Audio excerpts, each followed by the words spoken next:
আমি যেগুলো কথা বলতেছি দেশের প্রেক্ষাপটে সেগুলো 100% বাস্তবিক।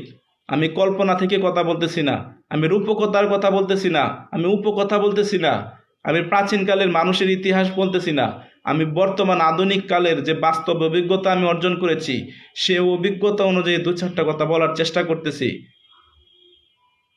বেকারদের নিয়ে প্রহসন বন্ধ করুন। আপনারা নেতা হবেন, আপনারা এমপি হবেন, মিনিস্টার হবেন, তাতে আমাদের বেকারদের কিছু আসে যায় না।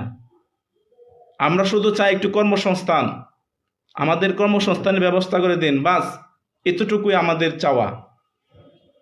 আমরা লাখ লাখ কোটি কোটি টাকা ব্যাংক ব্যালেন্স করতে চাই না, আমরা পরিবার নিয়ে বিদেশে থাকতে চাই না।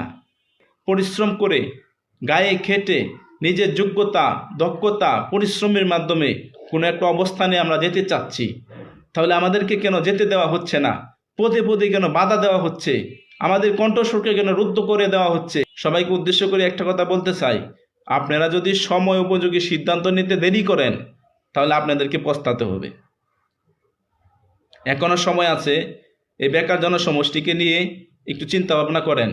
যাদের উপর ভর করে আপনারা ক্ষমতায় এসেছেন, যাদের উপর ভর করে আজকে দেশের মানুষ আপনাদেরকে চিনে, যাদের উপর ভর করে আপনারা আজ এমপি মন্ত্রী হতে চাচ্ছেন, যাদের উপর ভর করে আপনারা রাজনৈতিক দল গঠন করছেন, সকল শহীদ ভাইদের, সেই সকল বেকারদের কথা একটিবার চিন্তা করে দেখুন, তারা কত কষ্ট দুর্দশার মধ্যে আছে।